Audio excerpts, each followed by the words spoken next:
Hello students, today our topic is Python programming and in this lecture we are going to discuss some basic concept related to Python programming. Students जैसे आप जानते हैं अभी तक हम scratch complete कर चुके हैं और जितने भी आपके प्रोग्राम्स थे कॉन्सेप्ट थे ऑलरेडी वो हम समझा चुके हैं। अभी प्रोजेक्ट आप अगर स्क्रैच पर बनाना चाह रहे हैं तो एक बार वो सभी कॉन्सेप्ट रिवाइज कीजिए, वो सभी प्रोग्राम जो मैंने बताए हैं उनको एक बार एग्जीक्यूट करके देखिए। आफ्टर दैट हम ये जो आज टॉपिक हम स्टार्ट करने जा रहे हैं पाइथन प्रोग्रामिंग, इसके बाद हम स्क्रैच के प्रोजेक्ट वर्क से रिलेटेड वीडियोस मैं अपलोड कर दूंगा आपको, तो आपको अवेलेबल हो जाएंगे यूट्यूब पर, तो उसको देख के आप कर सकते हैं। क्योंकि अभी स्क्रैच में बहुत ज़्यादा डिटेल में पढ़ाने का इसलिए मतलब नहीं, क्योंकि ये आपका एक टाइम मांगता है आपसे और आपको देना पड़ेगा सभी फंक्शंस को समझने के लिए, टोटल फंक्शनलिटी को समझने के लिए। तो आप प्रैक्टिस कीजिए तब तक।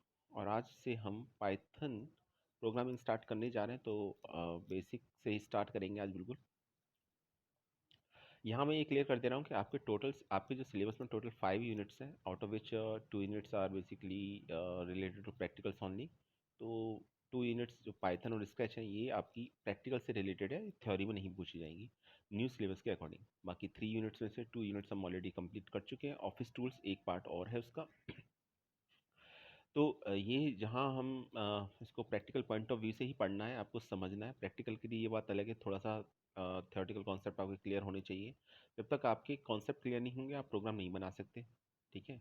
और जो भी प्रोग्राम्स होंगे आपको उसके लिए प्रैक्टिकल फाइल बनानी है और उस प्रैक्टिकल फाइल में प्रोग्राम लिखना है। बाकी चीज़ें अगर किसी को कुछ डाउट है तो क्लास जब होगी तो आप वहाँ अपने जो भी प्रॉब्लम है या जो भी आपका व्यूज़ हैं वो आप रख सकते हैं। तो स्टार्ट करते हैं पाइथन। पाइथन देखिए एक फेमस सीरियल था, तो उसके ऊपर इसका नाम पाइथन रखा गया है, ठीक है। तो इसको स्नेक के नाम से आप कंपैरिजन मत कीजिएगा, ये मत सोचिएगा किसी स्नेक के नाम पे इसका पाइथन नेम रखा गया है। और इसे डेवलप किया था 1991 में गाइडो वैन रूसन ने। तो गाइडो वैन रूसन ने 1991 में डेवलप किया था पाइथन प्रोग्रामिंग लैंग्वेज को। और पहले से कुछ एग्जिस्टिंग प्रोग्रामिंग लैंग्वेज थी जो पॉपुलर थी, ठीक है, ABC और मॉडुला 3, तो उसकी हेल्प से ये आपका डेवलप किया गया। पाइथन प्रोग्रामिंग बेसिकली अभी सिलेबस में आपको इंट्रोड्यूस हुई है क्योंकि ये मॉडर्न प्रोग्रामिंग लैंग्वेज है। इसके अंदर हम साइंटिफिक एप्लीकेशंस इसके को सपोर्ट करती है, मैथमेटिकल फंक्शंस को, डिफरेंट फंक्शंस को सपोर्ट करती है। हम इसमें वेबसाइट से रिलेटेड वर्क कर सकते हैं, वेब डेवलपमेंट से रिलेटेड वर्क कर सकते हैं, वेबसाइट डिज़ाइन कर सकते हैं, ठीक है। तो मॉडर्न प्रोग्रामिंग लैंग्वेज है और आर्टिफिशियल इंटेलिजेंस को भी काफ़ी हद तक सपोर्ट करती है ये। तो एआई को, आर्टिफिशियल इंटेलिजेंस को सपोर्ट करती है। और ये जो गूगल सर्च इंजन है इसकी काफ़ी एप्लीकेशन पाइथन प्रोग्रामिंग के अंदर लिखी हुई है। तो ओवरऑल ये है कि ये एक मॉडर्न प्रोग्रामिंग लैंग्वेज है और सिंपल टू अंडरस्टैंड, मतलब आसानी से आप समझ सकते हैं इसके सिंटैक्स को और आसानी से समझ के आप इम्प्लीमेंट भी कर सकते हैं। अगर देखिए आप तो चूंकि ये पहली बार प्रोग्रामिंग लैंग्वेज पढ़ रहे होंगे, आई थिंक 8th में आपने विजुअल बेसिक पढ़ी होगी, उसके बाद ये सेकंड प्रोग्रामिंग लैंग्वेज है जो आप पढ़ने जा रहे हैं। तो अगर हम इसे और प्रोग्रामिंग लैंग्वेज से कंपैरिजन करें, एज मतलब जैसे सी है, C++ है और जावा है, तो उसके कंपैरिजन में पाइथन को समझना, सिंटैक्स को, पाइथन के प्रोग्राम को इम्प्लीमेंट करना कंपैरेटिवली बहुत आसान है, ठीक है। तो चलिए पहले पाइथन के बारे में कुछ मेन पॉइंट्स पढ़ लेते हैं। तो गाइडो वैन न्यूसन ने 1991 में डेवलप किया था। अब इसके मेन पर्पस क्या है भाई, किसके लिए यूज़ होती है? एक तो वेब डेवलपमेंट के लिए, जैसे मैंने बताया, वेबसाइट डिज़ाइन कर सकते हैं इसमें इसके through. Software development, different types के सॉफ्टवेयर डेवलप्ड होते हैं इसमें। मैथमेटिक्स को बहुत ज़्यादा सपोर्ट करती है, तो जितने मैथमेटिक्स के फंक्शंस हैं, टास्क हैं, मैथमेटिक्स के थ्रू जो परफॉर्म किए जाते हैं वो सभी पाइथन के थ्रू इम्प्लीमेंट किए जा सकते हैं। ये आप जब 11th या 12th में जब आप आएंगे तो आप देखेंगे कि वहाँ पर जो आपके सिलेबस में है वो यही है कि मैथमेटिकल प्रॉब्लम को किस तरीके से पाइथन के थ्रू सॉल्व किया जा सकता है। तो ये पाइथन का एक रेंज जिसे हम कहेंगे, तो एक काफ़ी बिग रेंज है पाइथन की प्रॉब्लम सॉल्विंग से अगर हम कंपेयर करें तो ऐसा नहीं पर्टिकुलर किसी एक फील्ड या एक एरिया के लिए इसको डेवलप किया गया है, ये मल्टीपल एरियाज़ को कवर करती है। मैथमेटिक्स उनमें से एक है, साइंटिफिक एप्लीकेशन एक सेकेंड एरिया हो गया हमारा। और अभी आप जो आपने जो नया ट्रेंड सुना होगा डेटा साइंटिस्ट का, वो बेसिकली पाइथन के थ्रू आप जा सकते हैं उसमें। डेटा साइंटिस्ट का मतलब आपके पास पर्टिकुलर एक आपके पास एक डेटा सेट हो दिया होगा, उसके बिहाफ पर आप कुछ कंक्लूजन ड्रॉ करोगे, ऑब्वियसली कुछ फंक्शंस अप्लाई करोगे पाइथन के थ्रू, तो आप एक रिजल्ट या एक कॉन्क्रीट इंफॉर्मेशन गैदर करोगे उसके थ्रू। तो ये पाइथन के थ्रू पॉसिबल है। ठीक है, तो अगर आप स्टार्टिंग से पाइथन को पढ़ेंगे तो आपको ये काफ़ी हेल्प करेगा। अब बात करते हैं कि पाइथन क्या क्या कर सकता है। Python can be used on a server to create web applications. Web application बना सकते हैं पाइथन के through. Python can be used alongside software to create workflows, and Python can connect to the system and can also be read and modify files. Python can be used to handle big data and perform complex mathematics. Python can be used to rapid prototyping or to produce ready software development. अब देखिए यहाँ पर कुछ point समझ लीजिए आप। पहला तो वेब एप्लीकेशन आप डिज़ाइन कर सकते हैं, फर्स्ट पॉइंट ये है।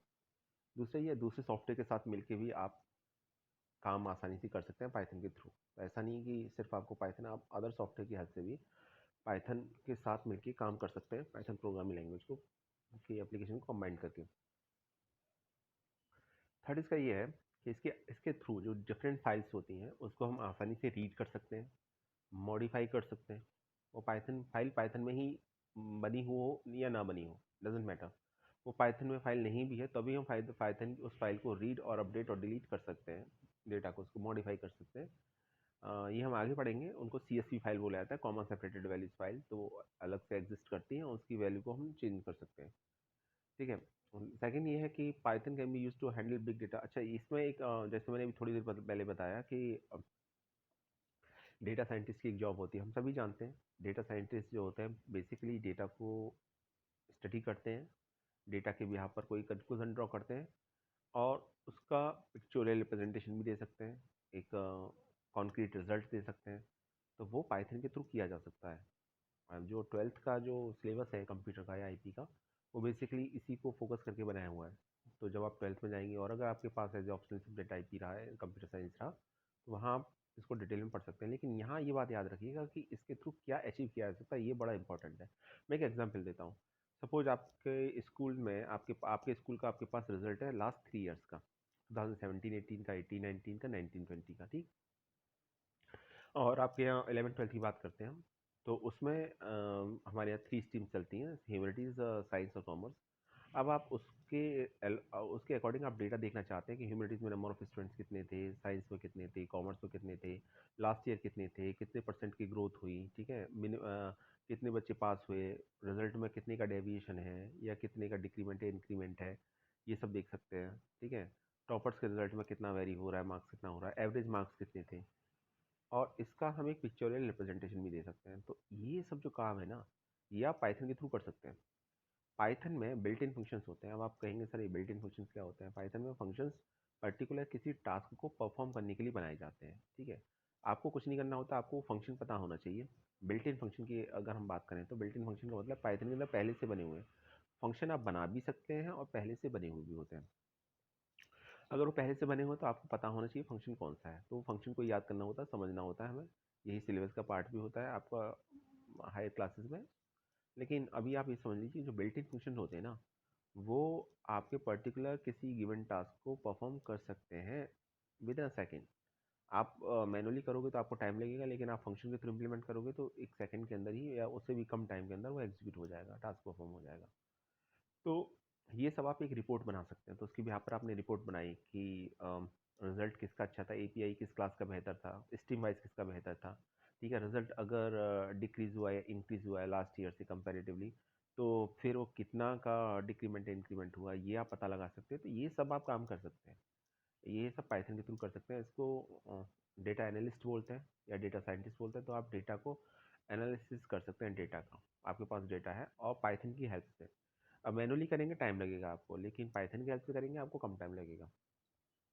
तो जो बिग डेटा होता है, काफ़ी डेटा होता है। अभी डेटा छोटा होगा, जैसे अभी ये बताया तो एक स्मॉल डेटा का एग्जांपल है, लेकिन अगर डेटा का साइज बड़ा भी हुआ तब भी हम उसे आसानी से हैंडल कर सकते हैं पाइथन के थ्रू। और उसके थ्रू जो कॉन्क्रीट इन्फॉर्मेशन है, बिल्कुल एकदम सॉलिड इन्फॉर्मेशन जो होती है, जो हमें चाहिए एग्जैक्ट चाहिए, वो हम पता लगा सकते हैं। ठीक है, तो ये इसका मतलब है। फिर एक है आपका रैपिड प्रोटोटाइपिंग के लिए यूज़ होता है। अब आप कहेंगे सर ये क्या होता है rapid prototyping?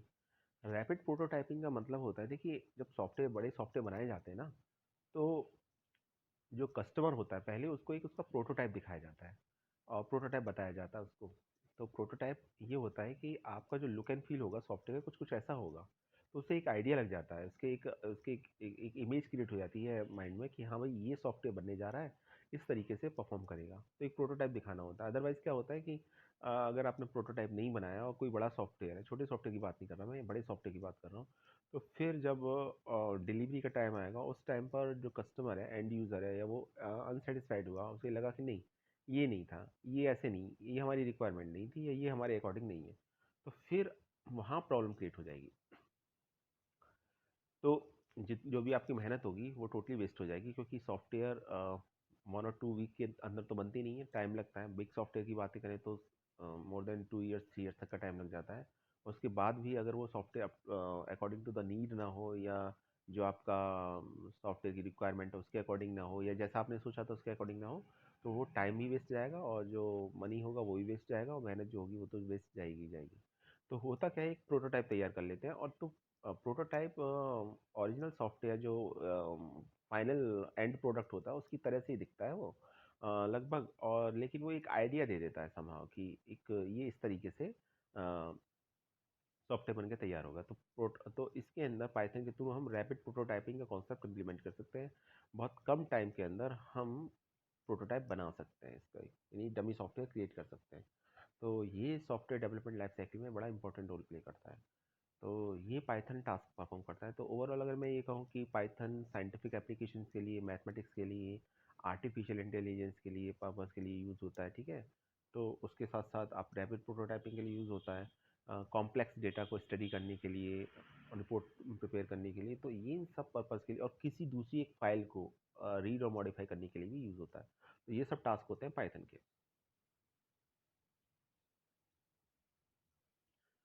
I think clear हो गया होगा अभी आपको। ठीक है, आज हम जनरल बातें ही पढ़ेंगे इसके बारे में, और नेक्स्ट टाइम हम देखेंगे पाइथन के बारे में। तो आई थिंक अब ये क्लियर हो गया होगा आपको, इसमें कोई डाउट नहीं होगा। ठीक है, तो देखिए, आपके सिलेबस में पाइथन को इंट्रोड्यूस करने का सिर्फ यही मतलब है कि आगे आप जब पढ़ने जाएंगे, तो ऑब्वियसली 3 to 4 ईयर्स के बाद आपके, जब आप ग्रेजुएशन में जाएंगे, हो सकता है आप में से कोई बीटेक करे, कंप्यूटर साइंस करे, तो वहाँ पर जो प्रोग्रामिंग लैंग्वेज होंगी, और हो सकता है वहाँ पाइथन भी पढ़ने को मिले आपको, या कोई न्यू प्रोग्रामिंग लैंग्वेज तब तक डेवलप होगी और आ भी गई, तो आपको पाइथन के थ्रू उसको समझना आसान होगा, क्योंकि फिलहाल अभी पाइथन मॉडर्न प्रोग्रामिंग लैंग्वेज में कंसीडर हो रही है। ठीक है, और सॉफ्टवेयर की फील्ड में बहुत रैपिडली चेंजेस होते हैं। ठीक है, तो अभी एक सिंपल, एक ऐसी लैंग्वेज बन चुकी है जिसे जिसे आसानी से इम्प्लीमेंट किया जा सकता है। तो इसके बाद जो लैंग्वेजेस आएंगी वो पाइथन से सिंपल ही होंगी। ठीक है, पाइथन बेस्ड ही होंगी, तो इसलिए पाइथन को पढ़ाया जा रहा है।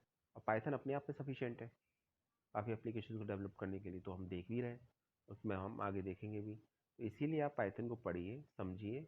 और अगर सॉफ्टवेयर की फील्ड की हम बात ना भी करें, जनरली हम बात भी करें, तो डिफरेंट फील्ड्स में इसकी एप्लीकेशंस हैं, इसको यूज़ किया जा सकता है। प्रोग्रामिंग की अच्छी अंडरस्टैंडिंग होगी तो आप आसानी से बातों को समझ सकते हैं।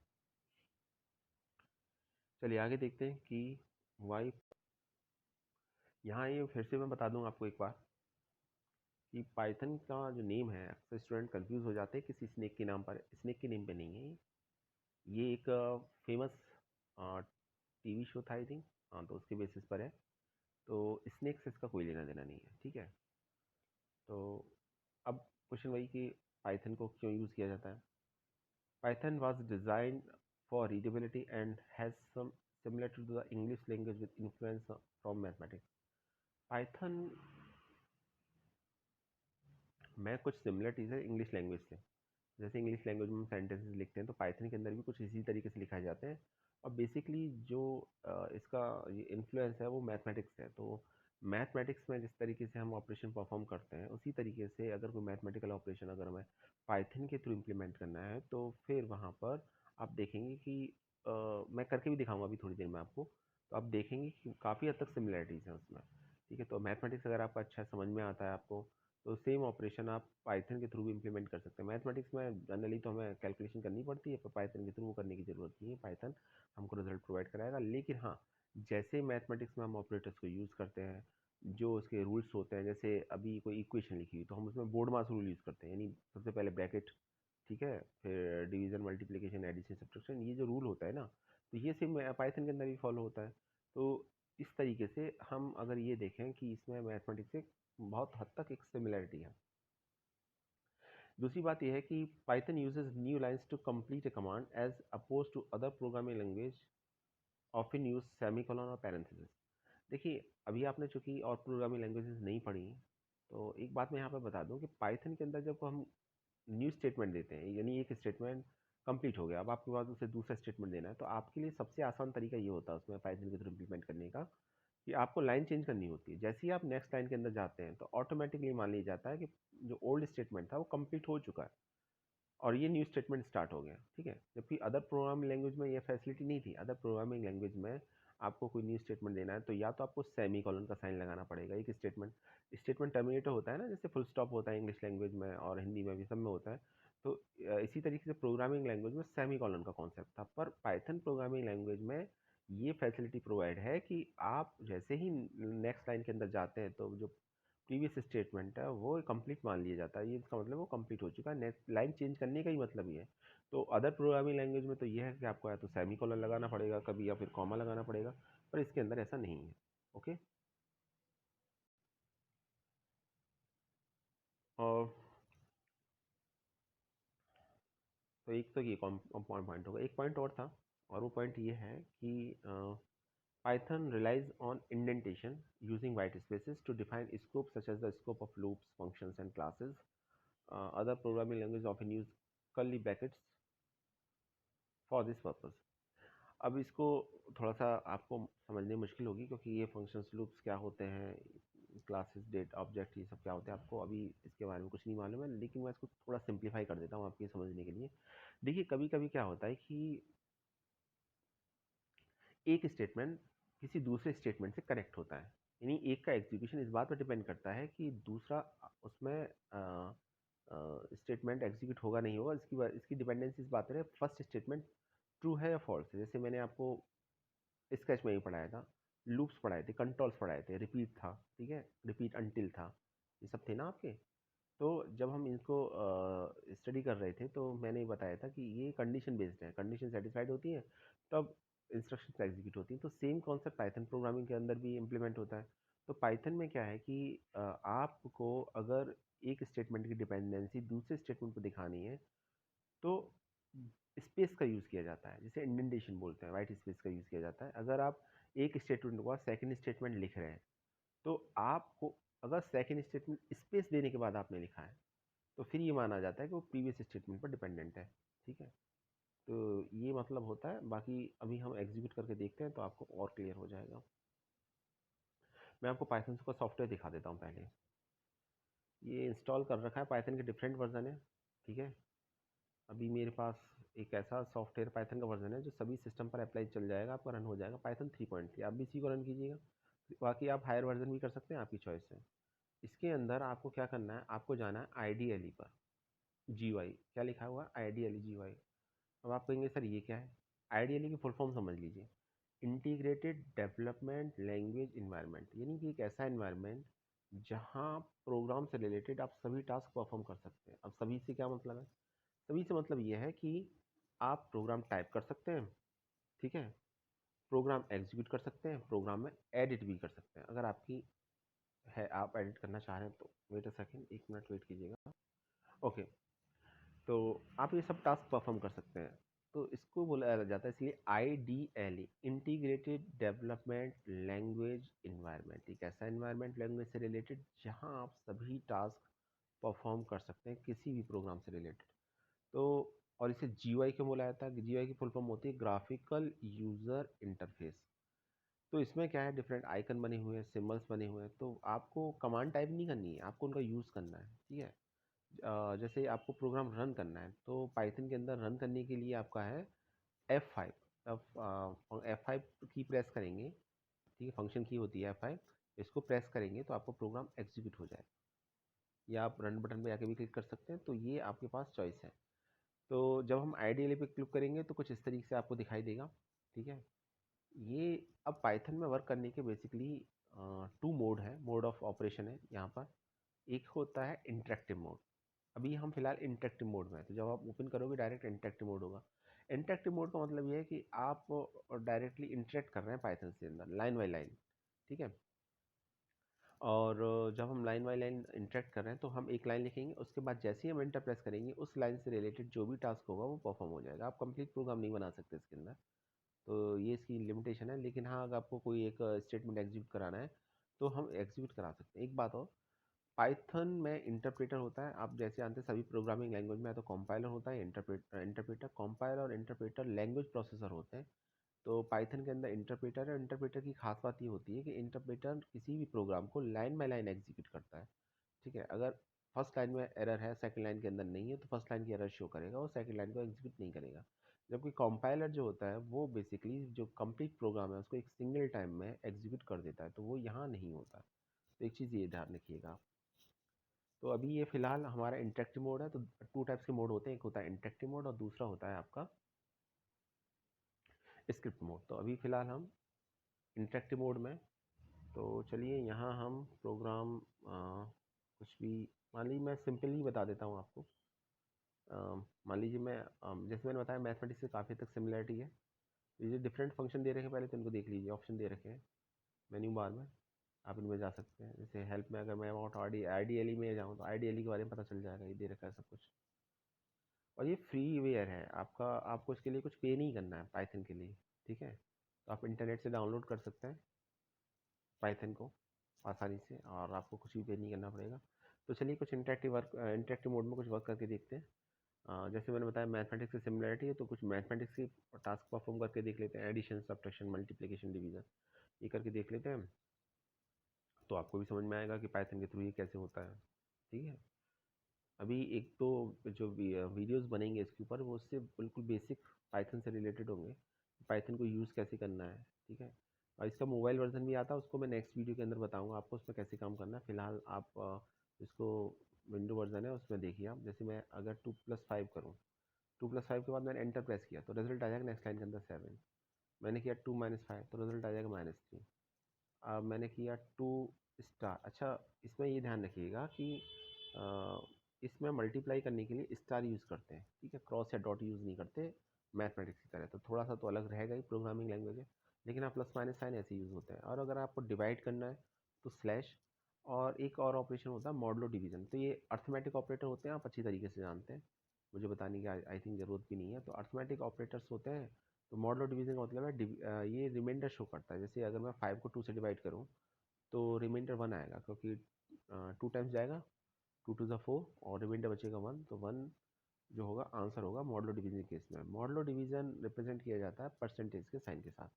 तो अभी मैंने प्लस माइनस कर दिया, स्टार किया, मल्टीप्लाई किया, तो 2 × 5 कितना आ जाएगा, 10 आ जाएगा। डिवाइड करके देखते हैं। डिवाइड करके, डिवाइड के लिए नंबर लेते हैं। चलिए मैंने किया 2/5, डिवाइड करेंगे 5 से/2 को तो 0.4 आ जाएगा, ठीक है। और अगर मॉडलो डिवीजन निकालेंगे तो वो भी देख लीजिए आप।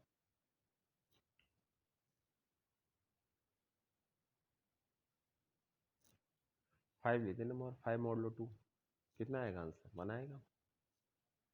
तो ये क्लियर हो गया होगा आपको, एक, ठीक। अच्छा, आपको कोई स्टेटमेंट प्रिंट कराना है, स्क्रीन पर शो करना है, तो उसके लिए क्या करना पड़ेगा, उसके लिए आपको प्रिंट स्टेटमेंट लिखना पड़ता है। प्रिंट लिखिए और फिर पैरेंथेसिस का साइन, एक फंक्शन है, फंक्शन की पहचान ही होती है, पैरेंथेसिस का साइन होता है उसमें। तो इसके अंदर आप एक स्ट्रिंग, स्ट्रिंग मतलब है सेट ऑफ करेक्टर्स, वो पास कर दीजिए। लेकिन ध्यान रखिएगा वो जो वैल्यू देंगे ना, वो आप डबल कोट्स के अंदर देंगे।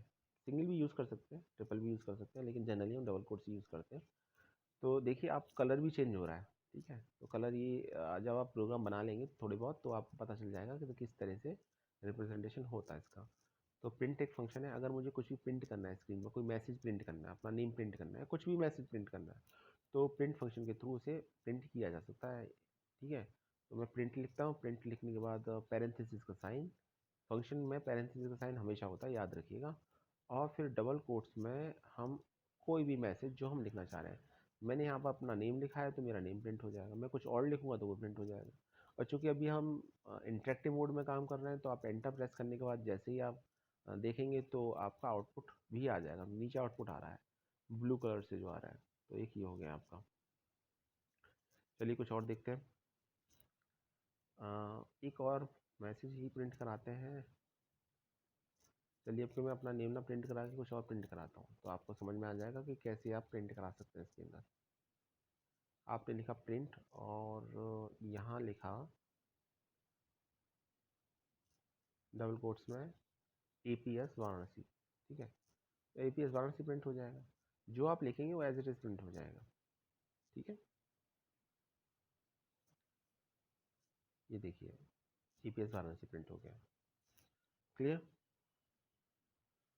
तो ये एक है कॉन्सेप्ट इसका प्रिंट कराने का। तो मैंने अभी आपको क्या क्या बता दिया। मैंने आपको ये बताया कि भाई आप addition, subtraction, multiplication, division, modulo division, ये ऑपरेशन परफॉर्म कर सकते हैं, और साथ ही साथ आप प्रिंट कोई मैसेज कराना चाहें तो वो मैसेज भी आप प्रिंट करा सकते हैं। ये टोटली आपके ऊपर डिपेंड करता है कि आप क्या टास्क परफॉर्म कराना चाह रहे हैं। याद रखिए यहाँ हम जो भी कुछ कर रहे हैं वो इंटरेक्टिव मोड में कर रहे हैं, तो हमारी लिमिटेशन है, हम एक लाइन से ज़्यादा एग्जीक्यूट नहीं करा सकते एक बार में, तो ये ध्यान रखिएगा।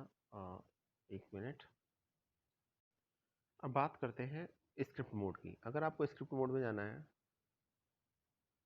तो आप फाइल में जाके न्यू फाइल में ओपन करेंगे, तो जैसे ही आप न्यू फाइल में ओपन करेंगे तो आपकी ये नोटपैड की फाइल ओपन हो जाएगी, ठीक है।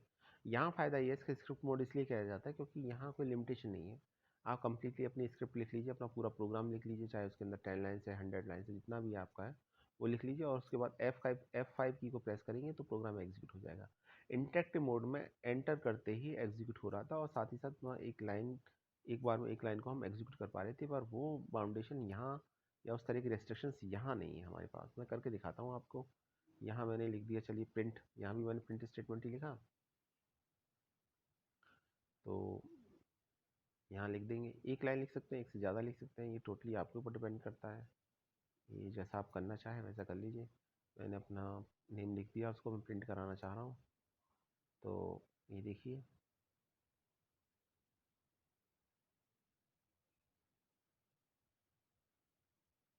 ये मैंने रन करा दिया। F5 रन कराने से पहले सेव करना ज़रूरी है। हमने सेव नहीं किया था, हमने सेव नहीं करेंगे तो रन भी नहीं होगा। तो अगर आपने पहले सेव नहीं किया तो अब आपको सेव करना पड़ेगा। नेम दे दे रहे हैं कुछ भी जो आपको सही लगे, लेकिन एक्सटेंशन दे दिएगा .py से सेव होगा ये, ठीक है। ये हो गया आपका सेव। सेव हो जाएगा तो रन भी हो जाएगा फिर। ये देखिए ये आपका आउटपुट आ गया, नीचे आ रहा है आउटपुट आपका, ठीक है। तो यहाँ जहाँ हमने इंटरेक्टिव मोड के ऑपरेशन परफॉर्म किए थे वहीं आपका आउटपुट भी आ जाएगा उसी तरीके से। तो ये ध्यान रखिएगा।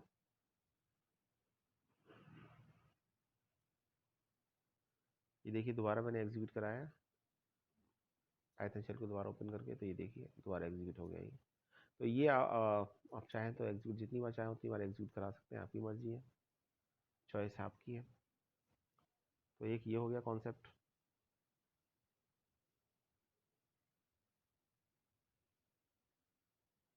अभी आई थिंक बहुत कुछ पढ़ाने को है अभी, लेकिन मुझे नहीं लगता अब टाइम है, बहुत ज़्यादा टाइम है। तो अभी मुझे आपको इंडेंटेशन के बारे में पढ़ाना था, और चूँकि टाइम नहीं है तो आज के लिए इतना ही। नेक्स्ट वीडियो के अंदर हम इंडेंटेशन का कॉन्सेप्ट समझने की कोशिश करेंगे इसमें, और साथ साथ ये देखेंगे कि किस तरीके से पाइथन प्रोग्रामिंग लैंग्वेज में आपका पाइथन के प्रोग्राम्स मोबाइल में बनाए जा सकते हैं, क्लियर। तो मोबाइल में भी बना सकते हो आप। Hydroid 3 करके एक एप्लीकेशन आती है, तो आप एक काम कीजिएगा, आप उसे डाउनलोड कर लीजिएगा, प्ले स्टोर से आएगा Pydroid, PYDROID 3। तो प्ले स्टोर में जाइएगा, Pydroid 3 सर्च कीजिएगा, उसको डाउनलोड कर लीजिएगा, ठीक है। और वहाँ आप अपना प्रोग्राम टाइप कर सकते हैं, बना सकते हैं, एग्जीक्यूट भी कर सकते हैं। तो वो स्टूडेंट जिनके पास अपना लैपटॉप या डेस्कटॉप नहीं है तो वो अपने मोबाइल में ही पाइथन का प्रोग्राम एग्जीक्यूट करा सकते हैं। Py.3 एप्लीकेशन का नेम है, प्ले स्टोर पर मिल जाएगा आपको, ठीक है। ज़्यादा साइज़ भी नहीं है। करके देखिएगा। जो मैंने आज यहाँ परफॉर्म किया है एडिशन, सब्ट्रैक्शन, प्रिंट स्टेटमेंट, वो आप वहाँ जाके भी कर सकते हैं। और अगर नहीं होता तो जो कल का वीडियो आएगा आपका, कल का मतलब नेक्स्ट डे का, तो ये उसमें मैं यही बताऊंगा कि किस तरीके से वो Py.3 के थ्रू प्रोग्राम को टाइप किया जा सकता है, एग्जीक्यूट किया जा सकता है, ये सब किया जा सकता है। तो चॉइस रहेगी आपके पास हमेशा एक एग्जीक्यूट करने की प्रोग्राम की। So thanks for watching this video.